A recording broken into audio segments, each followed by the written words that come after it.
Hello and welcome. No, you're supposed to be on my lap. Hello and welcome back to another Strange New Worlds review. Episode 8.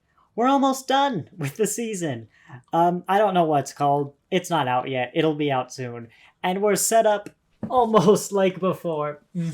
Almost. Yeah, that's right. You're one of the differences. The two big differences that affect the video are my mic, or actually my partner's mic. My mic is there because the mic stand doesn't fit with this desk, and the camera isn't plugged in. So this review, the whole thing, is going to be 90 minutes or less, which is normal, but it's a little close for comfort. So yes, I'm not going to spend too much time in the intro bit. Just get straight into the episode review, and hopefully things will be returning to normal. But starting next week, I have my proper job.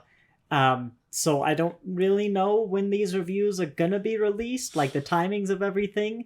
And also, yes, we still have to deal with this dog. Yeah, we'll see. Releases are gonna be a bit weird moving forward, but we'll figure something out. Remember, back in the Gorn episode, there was the scene where they beamed down to the planet, and it was like super dark, whatever. Basically, I talked about how it was like in the original series when they had no budget and had to make a set, and I kind of praised that direction and was like, this is clearly budget saving, but it's done really well. And so probably in the future, we might get some episode that like completely blows the budget. I found the budget of season 1 of Strange New Worlds. So yeah, after last week, which was, well, I didn't go into much detail, the worst episode of Strange New Worlds so far, we get one of the highlights. It was almost the best episode of Strange New Worlds. Almost. I was prepared until right into the end to say that. Let's start with the beginning, where I even tweeted when they're talking about the story and, having to choose between the crew and the daughter. Very, very openly. I was like, yeah, this girl's gonna die in the next 53 minutes. I knew what episode I was watching, but then she was talking about, maybe we could have it some other way. We could choose a third option. I'm like, dang it, girls, stop foreshadowing your survival. I really, really want you to die in an emotional manner. And I'd like to point out, the reason this episode didn't become the best for me isn't because the girl didn't die. Like, not alone. They did get, emotional stuff in there from M'Benga seeing an older version of his daughter. We'll get more on that, like the actual resolution itself. But I kind of just, to me, I guess was too heavily foreshadowed. Now, the journey is fantastic. I mean, I'll get more into some of the positives later, but like the whole premise, the journey was fantastic. The cast looked like they were having an amazing time. Mount especially, I think I could tell just everyone involved, even like the set designers and stuff, were loving this. Absolutely loving this. But, back in the day with the make you cry episodes, with this was clearly intending to be. In the past, with the sort of make you cry episodes that I've described before, which I like to say, I think this is the first time modern Star Trek has attempted an episode like that. In the past, you'd kind of sit down for just an episode of Star Trek, the average episode. Maybe it was a bit different as they were coming out. You might have known a bit more of the episode going in. But, for me, you'd sit down in an episode and be like, hey, it's another episode of Star Trek. And it'd start off pretty simple, and then suddenly it'd be the visitor. Suddenly you'd be hit with that. You'd be watching Voyager, you'd be watching the Doctor, just making their own holographic family. It'd be all light and fun, and suddenly, is that why I can't feel my legs? Like, they'd be hit, they'd be sudden, they'd kind of come out of nowhere, and that helps make them really impactful. With this one, you can tell, even if you knew nothing else about Strange New Worlds, if you just saw this opening scene, anybody could tell you that is a clear outline of the entire plot of the episode. That's just how foreshadowing works. And even with, just some basic knowledge about M'Benga and the daughter, you can tell this is the episode where that gets resolved. And I feel that seriously impacts any of kind of the emotional weight near the end. Like, there's some still there, but it felt very small. Like, it's one of those episodes where the right kind of person, if certain things have happened in your life, if you've had to make some sort of choice like this, if you had lost a kid, it's probably one of the most impactful episodes ever. But without that specific experience, I'll harken it to The Visitor, which is still, for anyone, an incredibly impactful episode. But if you actually are a kid who has lost a father you're very close to, not a kid, but a child, a descendant, an offspring, there's the word, and you've lost your father who you're very close to, most people like that can't actually watch the episode because it's too impactful. It elevates it up. And that's an example where, the basic person's going to get a huge emotional impact, but it's that kind of difference I'm talking about here. And it's, the journey, again, was exceptional, but I also wonder, I'd love to talk to the people who wrote this about why they chose this ending, because I'll kind of go through as I was watching it.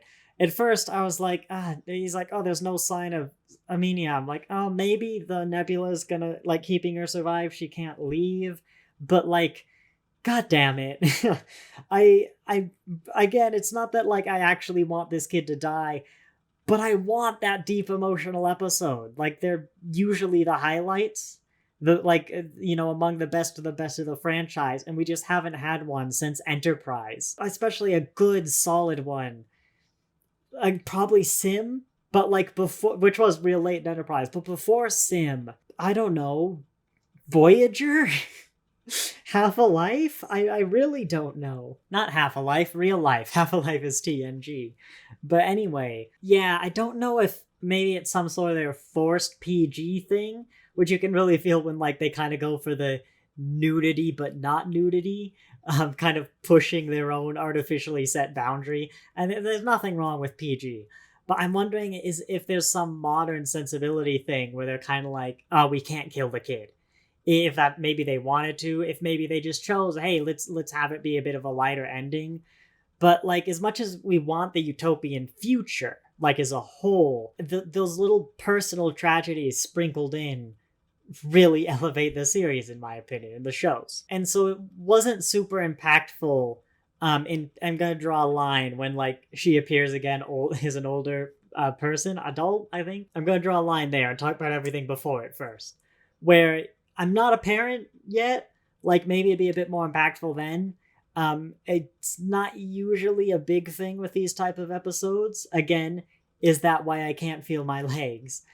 But I just didn't get anything from there. And in fact, I was kind of thinking, this kind of sounds nightmarish. The immortality without the option to at some point end it, and an immortality of just one pure existence sounds horrific. As someone who would quite like that functional immortality, there's a lot of details for such a big decision not being described. Will you actually be able to create stories? Or are you a formless entity only able to just communicate with this nebula? Are you, what's going on? Are you just kind of watching this nebula ludicrously slowly drift through space? A lot of unanswered questions. And even if she could create the stories over infinite time with just this one person, I mean, that feels like it could get boring. The no change, knowing there's no consequences for what you do, nothing real. This happened to Picard, actually. It's the same scenario. He became a formless entity with a nebula, kind of merging with it, joining with it. You might not remember this, neither does Picard. It was a early TNG episode. It's one with Beverly, so it's not season 2. Early TNG. I'm not finding it. I don't know. It's an early one, though. It's the one with the lightning. Lightning kind of invades the ship. Anyway, it's torturous. Picard thinks he wants to do it, and then Troy, the telepath, is like, Picard's out there. He's horrifically terrified and confused and has no idea what's going on. And if we don't get him back, he's gonna live like that forever. It's a horrific existence. And M'Benga doesn't know that. But I do. And kind of the premise was that episode was this cannot work. You can't do that kind of merging with a nebula. And now the counters, of course, well, she came back and was like, hey, I'm having a great time. Like, yeah, you made the right thing. Results-oriented thinking, but, at least it's still a happy ending. I'll argue it still brings down the actual, watching of the episode. You can't feel emotional if you're like, God, Mbanga, you're torturing your daughter. But then, yeah, that kind of got me. Especially when like he sees that instantly. It's kind of, I was thinking though, again ruining the moment, this is the ending that people think Deep Space Nine should be. Deep Space Nine's ending, a long story, but it's like, I'll be back someday. It's like, okay, why not right now? Time has no meaning. What, Cisco, just come back right now. Like, it can be done. I won't get into that story again. I've told it too many times. But there was a part of me, as I was feeling this, kind of realized, why do we know this is true? Like, God, and it hurt me because I know it's not supposed to be like this, but what we saw was, the girl be absorbed into the nebula, and then a same light kind of coming down and forming things. We know she doesn't have a body. Like, that was kind of the premise. So she's not aging, like she's experiencing more time, but it didn't really make sense, because the more you think about it, actually, even now, the more it seems more plausible that the nebula has just invented some facility. This nebula's like kidnapped this girl, or it didn't work, and she's like, oh shit, I gotta convince Mbanga. Because, like, how would she know how she grew up? Did she just imagine this body as like her an adult body? Why'd she experience so many years in an instant? Because this consciousness, it's not outside of time. It's just a consciousness like anyone else's. I'm not familiar with this theory, but it should experience existence in real time. And even if she's experiencing like, that many years, decades in an instant, well, then suddenly eternity is a hell of a lot longer. Even then, it's the right thing now, but like, you could still get bored, and it's those sort of thoughts, just like, I know that's not what the writers intended, of course, but like, it ruins the moment. And once I realized that, I was just like, oh, brain, why'd you gotta do that? Because it doesn't, it brings it down for me. It just wasn't a great execution of a make you cry episode in my mind. Like, it's just the too much foreshadowing. The fact I felt they didn't push it far enough to really get, real big emotional impact. Unless, you have a specific set of experiences in your life. And then that kind of, the ending for me, it's just too nebulous. All right, but let's get into everything else. Amazing episode of just that fantasy stuff. As I said, God, everyone was enjoying themselves so much. I will say that if you actually read the back of the box description, what is it? Hang on. Oh, of course, you can't read it if you've watched the episode. Basically, the description of this episode was an entity that lives within a nebula is basically forcing the crew to reenact a story. In other words, the description of this episode spoils the first good 40 minutes or so of the episode, which, there was no mystery for me, because I knew exactly what was happening from the beginning. I really need to learn the lesson every now and then, I guess, of not reading these descriptions. God, it's why I despise next times on that sort of thing, anything like that. That's my own bad. But still, it's enjoyable enough to just watch what's happening, appreciate the sets, the costuming, just watching everyone have fun, play kind of the different characters. It's, as I said, it's just everyone clearly having so much fun with this episode.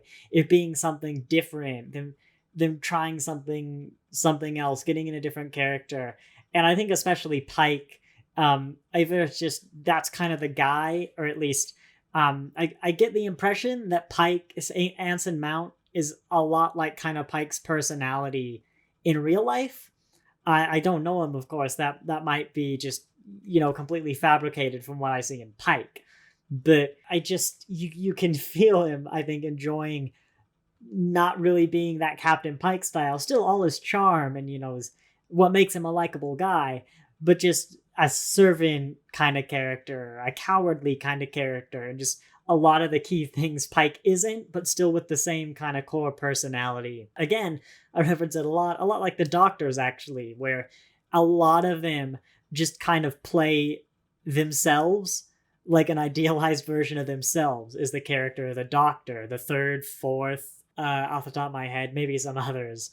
But yeah, it's kind of like those core elements of personality are there, but Tom Baker isn't actually a Time Lord from Gallifrey, and it's super genius, like whatever. But yeah, it was amazing seeing the cast having so much fun with this, and it's just the love, the attention that went into the sets, all with all the banners and whatever on the bridge, like the overgrown medical facilities corridors. I can just imagine the people actually having to hang this up, and just like, God, loving seeing that get put together. I think when I saw this in my trailer analysis, like one of the original Strange New Worlds trailers, I went, this is going to be my favorite episode, or one of my favorites. And yeah, I just love stuff like this. You could argue, because that you could do this with every episode, that this similar concept has been done before, with like masks, with the Enterprise kind of becoming all ancient-y. I don't know, this sort of look. I really enjoy masks. A lot of people don't. I really do. And I don't remember the episode. There's a Deep Space Nine episode where the crew kind of start reenacting an ancient Civil War battle. I mean, this sort of thing has happened before, where the crew enact other parts, other lives. But I off the top of my head, I think they're all episodes I enjoy. Or like, the ships, the whatever ship station is becoming something else. And I'm pretty sure I enjoy all those episodes, like some more than others, sure.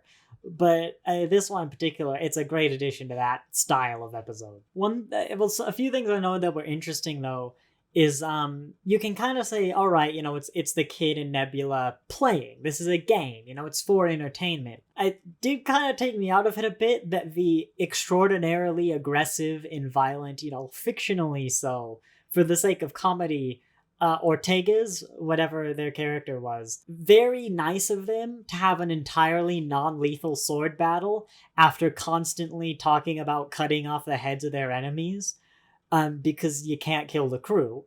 And I suppose I'm willing to accept those arrow shots were like non-lethal, but they still happened. You can repair that shoulder, but I don't know. That felt a bit weird, that like you had everyone, not everyone, but M'Benga and Hemmer standing there in full knowledge of what's happening, literally just kind of standing there and being like, yeah, this is fine.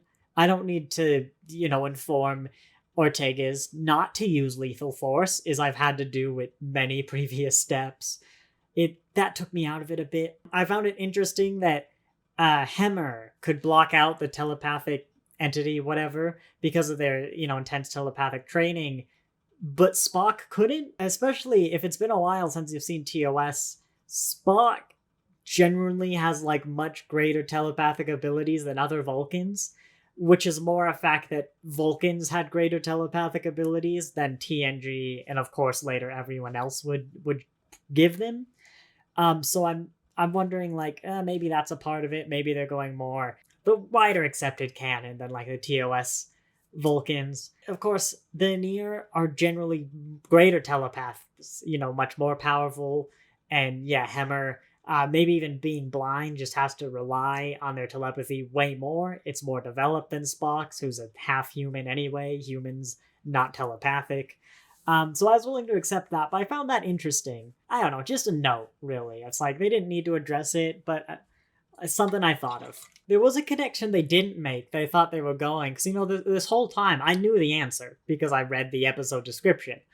That was some formless entity living in the nebula, and we've seen that thing before. When they realized that it's actually the daughter making the story, not M'Benga, that's who the entity's kind of communicating with, or, getting the info from, I had the realization, like, oh, it's because she's in the transporter buffer. She is a formless entity. Real ethical Moriarty-like questions of, is she actually conscious in that buffer? Because very seemingly, like, the answer is no, from what we see it doing before. And I was kind of disappointed that didn't go anywhere. It felt like a pretty obvious connection to make, where, yeah, you could say, well, she's not conscious. I think I got the impression the entity sensed the loneliness when she was out of the buffer, having the story being read. I feel there's something you could have done there. There's one, is it Imaginary Friend? Is that the name of the episode? Where there's like a little girl on the Enterprise D that has an imaginary friend and she's kind of lonely. It's a similar thing. Basically, this alien entity becomes the imaginary friend. Like physically, she's actually there. A little blonde girl, blue dress, the imaginary friend. Isabella, that's the name. And yeah, like something like that, where the entity just kind of gets confused. They think they're not torturing the prisoner, the kid, but like really, I don't know, restricting them. Basically, they're a prisoner. And Picard has to be like, no, our kids, are brought into this world completely ignorant. We have to set these restrictions, they can't just wander around engineering because it's really dangerous. They could get themselves killed. And we need to teach them, how to be an adult, basically. And so I was really expecting they'd go something like that, where the Nebula was like, oh, this is another formless entity. And like they're, I don't know, torturing it or something. They're keeping it in their little machine, their computer, and I've got to rescue it. And so the daughter wasn't really aware of what they were doing. That's what I was expecting. It felt weird that connection was never made. It's like, you're a formless entity, the transporter buffer is kind of formless entity as well. That felt like a connection that was pretty clear, but just, I don't know, it felt weird that was never made. Like, it's like something one of the many writers in the writer's room might have noticed going through like a redraft or just a review of the script. Like, what they currently did isn't wrong, but I felt it's just a bit neater. And as I said, it's that aha, it's that clever moment of like, oh, that's why it's the formless entity that you don't really think of someone in a pattern buffer like that. But yeah, it was a clever moment that just didn't end up happening. I think I'm going to run through a quick scene by scene. Not a whole lot to talk about with this episode, really, because it was that just make you cry with a bunch of fun stuff in the middle, and I've addressed both of those things. So it's been a little while, but let's get into a scene by scene. By which I mean, for some reason, Paramount Plus isn't giving me a little preview when I hover over the timeline.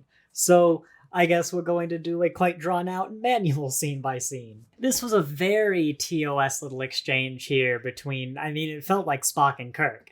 The whole superstition thing, especially very TOS in the fact that it really didn't make much sense. Like, it was like, Spock's like, oh yeah, don't humans have some superstition about jinxing things? And Pike's like, Spock, I didn't realize you were superstitious. And Spock, understandably confused, because no, that's not what he's saying at all. It's more an observation of like, Pike, that's kind of weird. I thought as a human, you generally don't like jinxing stuff. What's up with this? And Pike, as Kirk or Bones would do, was like, oh, look at that. Spock believes in superstitions. Is this a complaint? Or is this praise that they're really matching TOS? That's the thing about Strange New Worlds. That's why it works for me. It's never going to be the best Star Trek because of the problems it has. But they're TOS's problems. So, like, they don't register me as problems with me. They register as, you set out to do this thing, you told me what you were doing, and yeah, you did it. Good job. I've just noticed as well, right here, what is this? This is 6:14, the timestamp. But I swear, on this little monitor, that's Vulcan writing. Like, it could just be random sciencey shape that looked nice.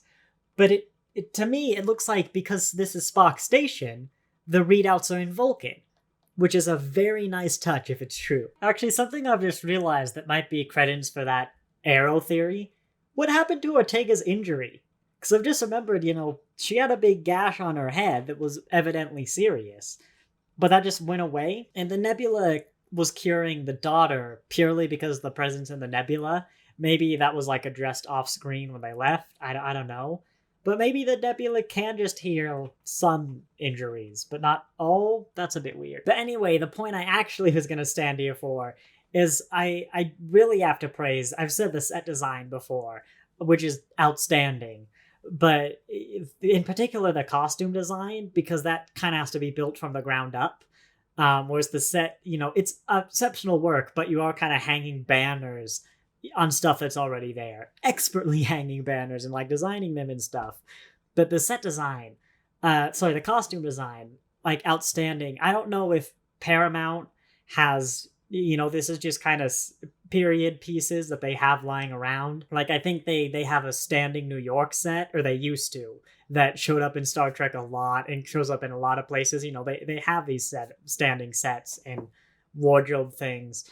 I know with Doctor Who, especially the classic stuff, the period pieces like the Renaissance medieval stuff, I think even this is true nowadays, will often be the best looking episodes because Doctor Who didn't have a budget. It does now.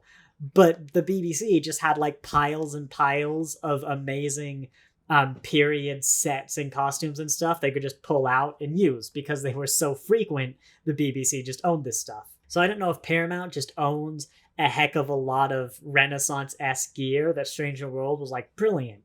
We can adapt a lot of this, save a good amount of money. But I mean, Pike's little pin is the tactical symbol from this era, upside down, which I adore. It feels custom. It feels like this was stuff made for Strange New Worlds. So especially if it's not, amazing work there.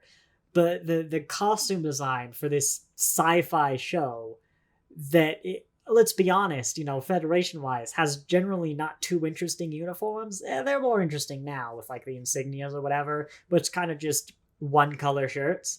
Going to this is like, it blew me away. I wonder if that's maybe where some of the budget came from too, is the shirts aren't that expensive to make. I mean, Strange New Worlds is not a cheap show. You look at all the other episodes, they got a budget. There's that one budget-saving scene I noticed, but where'd they get the budget for this? This feels like it's the budget of several episodes. I wonder, actually, if Strange New Worlds is 10 episodes rather than Discovery's 12, 13-ish, because they're like, no, let's do this episode, and let's do it right. But they basically didn't Shades of Grey themselves. We're in season 2, I want to say it's 2. Q Who and Elementary My Dear Data are amazing episodes, with really high production values. So high, they completely blew the budget of the season. And so for the last episode, they had to do a clip show, Shades of Grey, which is universally hated, even by the people who made it. It's the one episode I will skip on watch-throughs because it's just dull. I will say, though, the engineering, the medical witch hut kind of vibe, that's a very, very good set. That's more than just banner draping. I don't mean to diss the set designer people, but yeah, this is a particularly good one. I kind of liked, as a recreation of a storybook, I'm not sure if this was a really old story or one that was supposed to be made more contemporarily. I kind of got the impression from the drawings that like it's a more modern, in the sense of like the 23rd century story. Or maybe it's just modern illustrations of like an old story. So I like they had things like the princess who was very damsel in distress, useless, amazing singer, those stereotypes, the sexist stereotypes even. They had the good wizard is the white one and the bad wizard is the black one, next to each other like that. And those kind of old style problematic storybook things like fairy tale, this kind of fairy tale, like, yeah, it makes sense. But they mix this, I wasn't going to address this, they mix this with very much not that. And actually the reason I'm like, oh, maybe this isn't an ancient fairy tale was they had Uhura is like the queen, but the book, actually it was kind of black and white, but it also had a black queen. And so I was like, oh, well, you wouldn't have written that in the Middle Ages. Actually, you might have. If you were a kingdom who actually bordered, like a European kingdom who bordered like the Middle East or maybe north of Africa. But, they were throwing the modern things, which, I mean, a black queen isn't really much nowadays. But what really I liked was Ortega's character, where I don't know about the actor or the character in the show, because again, Ortega's hasn't really had their episode. But Ortega's, the character, is a female. And the character she was playing was a sir. wasn't it? They said, sir. In the book, it was a male character, and just the complete non-addressal, I'm absolutely ruining here by addressing it. It's why I wasn't going to do it, of assigning the characters not based off gender at all, or rather of sex at all, just being like, yeah, Ortega's, even though the security lady would be a far better fit for Leon, would be a far better fit for this character who feels very Leon. Yeah, Ortega's. Why not?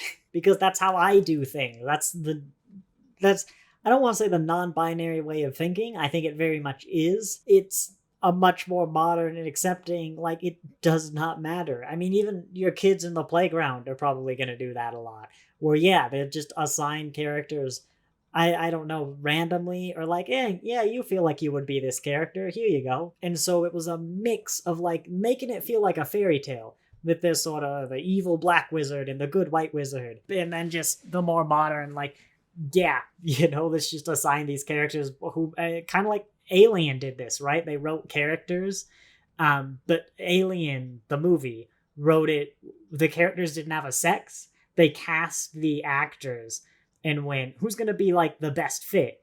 And then the characters got their sex based off the actor they hired. Yeah, it is brought down a bit when you do, with that Ortega's being the sir, whoever, and the fact that they're the only one. You also have later things like Hemmer is the good white wizard because he's like essentially albino, I guess. That did bring it down a bit for me. And actually, if Ortega's has some sort of trans, non-binary, whatever story in the future, if this is some sort of foreshadowing, that would bring it, would that bring it down? I'm not sure, actually.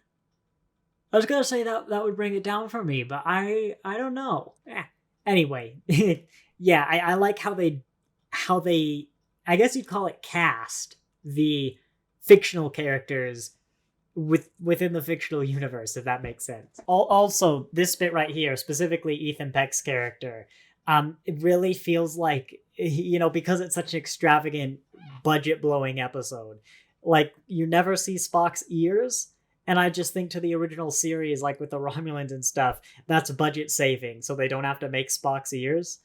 Which, I don't know how much it costs to make Spock's ears now.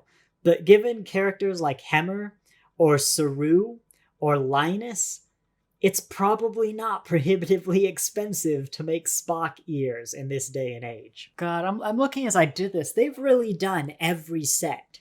And Banga's room was normal. That kind of makes sense. But the corridors, which is probably just one set. The tunnel, they didn't, but that was kind of a secret tunnel. That makes sense. The bridge, the transporter room, engineering. I guess they didn't do a cargo bay? But, like, they did every set, which isn't just you have to put up these sets, right? You have to decorate them. You also have to remove all of that. I'm aware that these episodes don't always get filmed in order. It would make sense if this was the last episode they filmed, simply because, you have to get rid of all this extra stuff. That's a lot of work. They had to completely do up every one of their sets and then remove it later, and remove it in such a way that the sets don't look like they've changed between, like, episodes, episodes that were filmed before this and after this. It's an impressive episode. It's, off the top of my head, probably the most impressive episode of modern Star Trek, which is a big off the top of my head caveat, because that's a lot of stuff now. Hang on, I think I got confused. They did do up the cargo bay. They did not do up engineering. Then again, a lot of this probably is not a real set. I think the same is true for the cargo bay. It's why a lot of it's hidden behind curtains and stuff. But yeah, this would be a lot harder to do up, is a virtual thing. Alright, 2 final closing thoughts. First off, Hemmer's abracadabra, amazing. Even though abracadabra is probably the most predictable line. I mean, that was the point. When he's like, what would a human magician say, or whatever? I'm like, he's abracadabra. And then Mbanga says it. But especially the second one, Hemmer owns it. The actor, especially, like, well done. I'm usually not super into that stuff. Don't find the humor in that aliens doing human things, but this one really did it. What was my second point? Oh yeah, this does bring up an interesting question, as a lot of people were theorizing. Mbanga is the chief medical officer of the Enterprise right now. In TOS, he's not. He's just some guy. Is he a nurse or a doctor? I don't know, but he's below McCoy. So he gets demoted or steps down voluntarily. Something happens where he still chooses to serve the Enterprise, but gets knocked down a peg to basically just be the guy that treats Spock because he's the only one who seems to know how to treat a Vulcan. I guess Nurse Chapel forgets in between now and TOS, but yeah, he's basically Spock's doctor. I have 4 minutes. I'm going to wrap this up. So we all thought it was going to be something with the daughter. That would go wrong. Or basically, something would fall through with the daughter and he'd get demoted because of it and McCoy would come on. That's not going to happen anymore. So what actually is it? We don't know. That's all I'm going to say, because I have 3 minutes, and I know that that's an overestimate. 2 minutes. Okay, thanks for watching. Who knows what next week is going to come out? Because, yeah, as I said, delays. I hope I don't cut off instantly. 45 minutes. That was not 90 minutes. You lied to me, camera. But anyway, yes, thanks for watching, and I will see you next time. Maybe there'll be live stream next week, by the way. I don't know. We'll experiment. Watch Twitter in the community tab. There's also a poll on the community tab to vote for the next Eagle Moss reviews. Because I'm catching up on the Universe Collection, long story, but all the 32nd Century ships that have been released so far, there's a poll. Voyager J is winning now, then the Nog. They're going to be sequential, so after this winner, there'll be a poll for the second place, just removing the winner. Yeah, that's it. Thanks for watching. I hope you enjoyed, and I'll see you next time.